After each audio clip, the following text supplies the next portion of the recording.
Bismillahirrahmanirrahim. Today we will have case quiz number 54. Case data: 76 years old female. For the last 8 weeks, she felt non-specifically unwell with morning stiffness. She struggled to get out of bed by herself, and she had difficulty lifting her hand to comb her hair. So, weakness in both upper and lower limbs, especially at the early morning for the last 8 weeks. Also, she had noticed some pain in her knees and fingers. She had lost 4 kilograms in weight and has noticed some sweats which seem to occur more at night. For the last few days, she had a constant severe headache.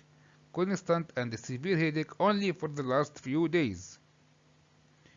On direct questioning, she said that she had some pain in her jaw when chewing.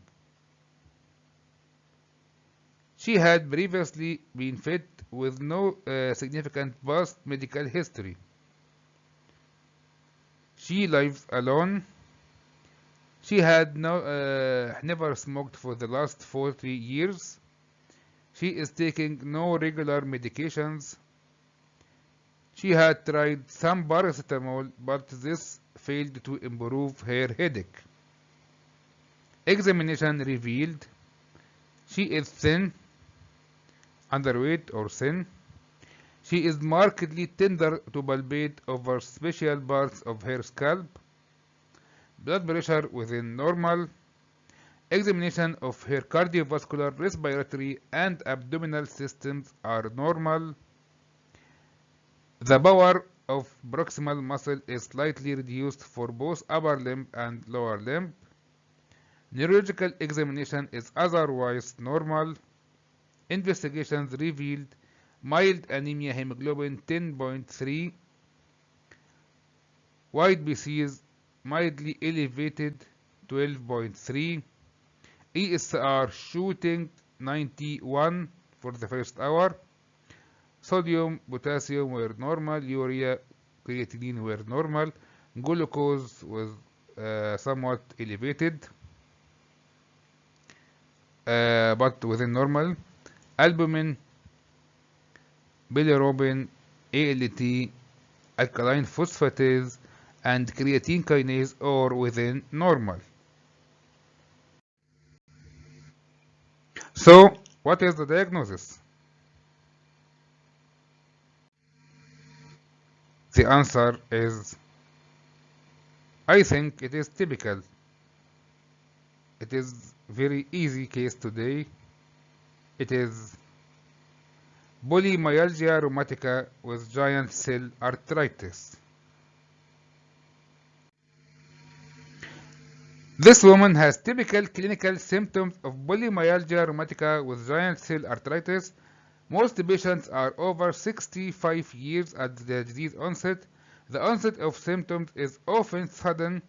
Patients may present primarily with polymyalgia type symptoms, proximal muscle pain and stiffness most marked in the morning, or temporal arthritis symptoms, severe headache with tenderness over the arteries involved. Patient may have systemic symptoms such as general malaise, weight loss, and night sweats. Characteristically, the ESR is very elevated, at least 40 mm in the first hour, and there is a mild anemia and leukocytosis. These are specific for this case for polymyalgia rheumatica giant cell arthritis. The liver enzymes are often slightly raised. In polymyalgia, the main symptoms are muscle stiffness and pain, which may simulate muscle weakness. The creatine kinase is normal, unlike in polymyositis. The diagnosis of polymyalgia rheumatica is essentially a clinical diagnosis. A very elevated ESR is useful. Around 25% of patients with giant cell arthritis have polymyalgia rheumatica. When there are headaches and giant cell arthritis is suspected, a temporal artery biopsy should be performed. taking in consideration that the histology may be normal because of the vessel involvement may not be symmetric in all or homogeneous along all its course. And the information is called patchy, taking some areas and leaving some areas of the same artery. Nevertheless, a positive result provides reassurance about the diagnosis and the need for long-term steroids. So, temporal artery biopsy is very useful when positive, but negative case doesn't exclude. Negative temporal biopsy don't mean that this case is not giant cell arteritis. This patient has a clear evidence of giant cell arteritis, also known as temporal arteritis, although other visits are involved, and is at risk of irreversible visual loss either due to ischemic damage to the ciliary arteries causing optic neuritis or central retinal artery occlusion.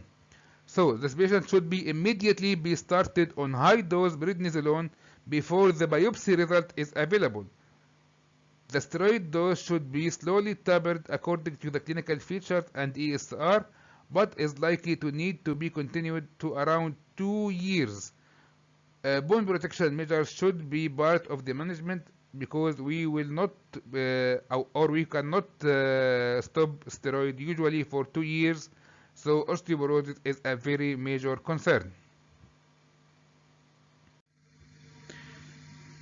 The differential diagnosis of proximal muscle weakness and stiffness include polymyositis, systemic vasculitis, systemic lupus erythematosus, Parkinsonism, hypothyroidism or hyperthyroidism, and osteomalacia. All of these should be investigated or at least should be excluded by history and examination. The key points for this case are polymyalgia rheumatica and giant cell arteritis often coexist. Number 2, patients with these conditions have markedly elevated ESR level. Number 3, there is a risk of blindness in giant cell arteritis, and steroids should be started immediately even if the diagnosis is not yet confirmed. And finally, thank you very much for your attendance, and we will see you tomorrow with case quiz number 55. Wassalamu alaikum wa rahmatullahi wa barakatuh.